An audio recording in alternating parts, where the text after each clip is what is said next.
Jesus is Lord of Colorado. Colorado belongs to Jesus and he wants it back, all right? So we won't stop there. We're going, right? We will also go into places we've never been before. New frontiers, new cities, new neighborhoods. We will reach people we've never met. We will plant more campuses, more churches all over the place until, how about this? Until no one in the Front Range, from Wyoming to Springs, right? Is more than 20 minutes away from an outpost of freedom. And I get it. That's a lot. It's overwhelming, it's daunting, and the enemy is real. And we know they fight back, they shoot back. But they have awakened a beast called the Church of Jesus Christ. Please hear me, okay?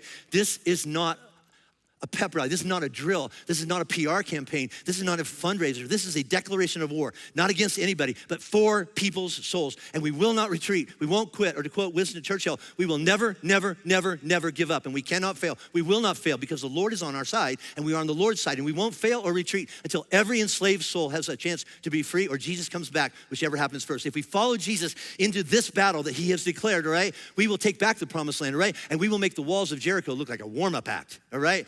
I don't know what other churches or Christians in Colorado are gonna do with this moment of history. Here's my declaration. As for me and this house, we will serve the Lord. All right?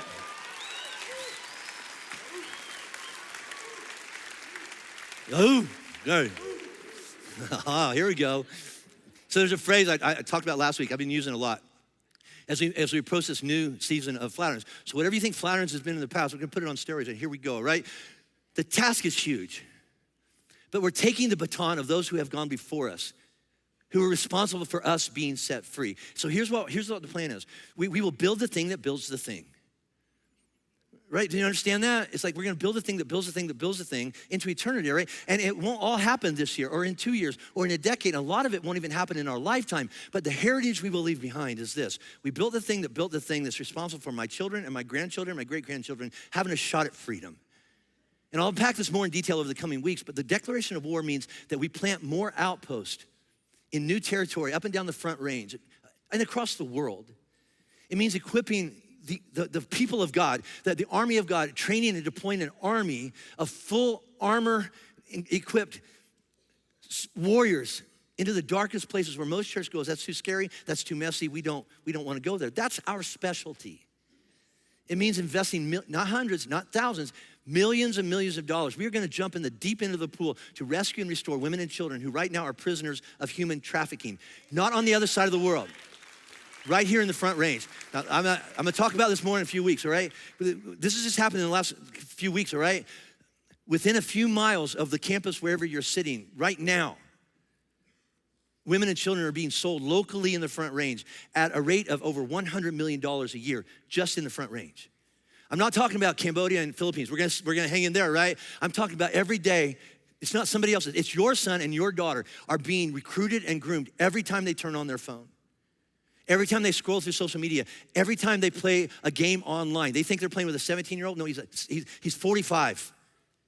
And he wants your daughter and your son. And say, well, that's all hype. No, we have the data and the stats to back it up, and I'll give it all to you, right? And our response is no, not here, not in our town, not on our watch. We'll fight, we'll go upstream, and we'll educate and try to prevent it from happening at all, and then we'll fight to rescue those who are already trapped. And we'll fight not just so the rescued prisoners are set free, we won't stop there, we'll make sure that they are restored back into the sons and daughters that they were meant to be. And we won't stop fighting until they're all set free. How many? All of them. We want them all back. We want them all to be free. And I know it seems daunting, overwhelming, unwinnable.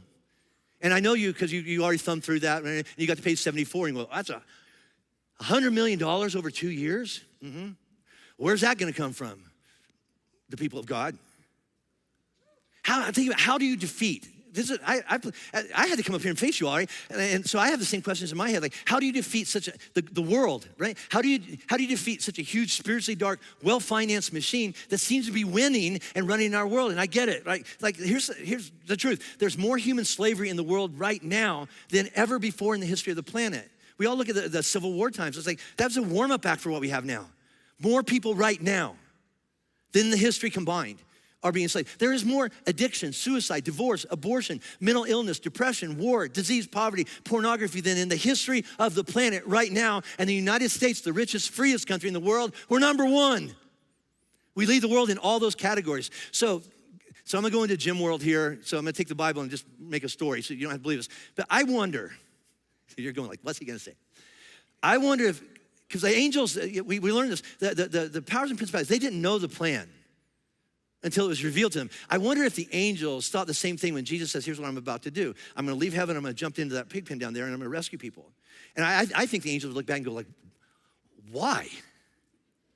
Look at them. They curse you, they deny you, they disobey you, right? So why? How are you gonna do that, Jesus? And I think Jesus looked back and watch this. And then he did it. So let me end with the same type of question. I think the angels might have asked Jesus. I think they would look at what's happening here, because I believe they're watching. Like, they look at Flatirons and go, why would you all do that? Why would you take it on? You got yours. How can you win?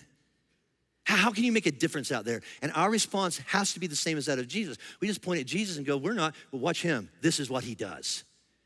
Watch what our King, all hail King Jesus, watch what our King can do and is about to do. And it is our honor that he has chosen us to join with him on his mission to set the captive free. And so our response is, Jesus, here I am. Send me, use me, whatever you want to do. Do whatever you want to do. And look at this. If Satan thinks he can spend $100 million in the front range to steal, kill, destroy our kids and our women, then we, the church of Jesus, can do at least the same to rescue them. Or better yet, do whatever. How about this? Because we got a plan for this. Hey, let's go upstream and let's lock up the bad guys before they can do that to our kids. All right? We got a plan. And I'm gonna say this, all right? We have a plan, but I need some law enforcement to get involved in this. So if you're a DA or you're a police chief or something like that, please contact me, because we want to partner with you, right? Because listen, honestly, and I got to wrap this up. Here's all we got. Here's our why. It's our freedom story. I once was blind, and now I see. I once was a slave, and Jesus set me free. And just do the math, it just makes sense. Free people, free people. And I'm gonna be honest, everything I just said, it's pretty inspiring, right? I mean, really. I mean, it's cool. I mean, it makes your heart beat a little differently. But and then all the negative comes up. But what about? What if it works? I want you to think, what if you could lay your head on a pillow? I don't know what the deepest purpose of your life is right now. I'm sure it's very, very important. But what if a year from now, 2 years from now, you could lay your head on the pillow and go like, God used me. I couldn't believe God could use my messy story. He used me to bring light to the darkest prison cell, and now a child who was trafficked is now free. And he used me to do it. What if Jesus could use you to bring the message of Jesus to people all over the front range? He loves and we love people, family members, right? I want Jesus to come back. I just don't want him to come back yet. Because I got some people that I know. If Jesus comes back, or I get a phone call later today that cars collided or cancer came back or whatever, I know I will never see them again. But imagine if we could become the disciples, and then together the church, where we are fully equipped to bring Jesus to the places where Jesus isn't currently there yet. My response is, what else would I want to do with my life? Here I am, use me. Now, go back to how I started with like my story, Romans chapter 5. It started like this. When I was still a sinner, before I even thought about turning to Jesus, I was a mess. Jesus had already done everything necessary so that when the day came, when I asked him for his help, will you save me? Will you forgive me? I don't know how to break free from this.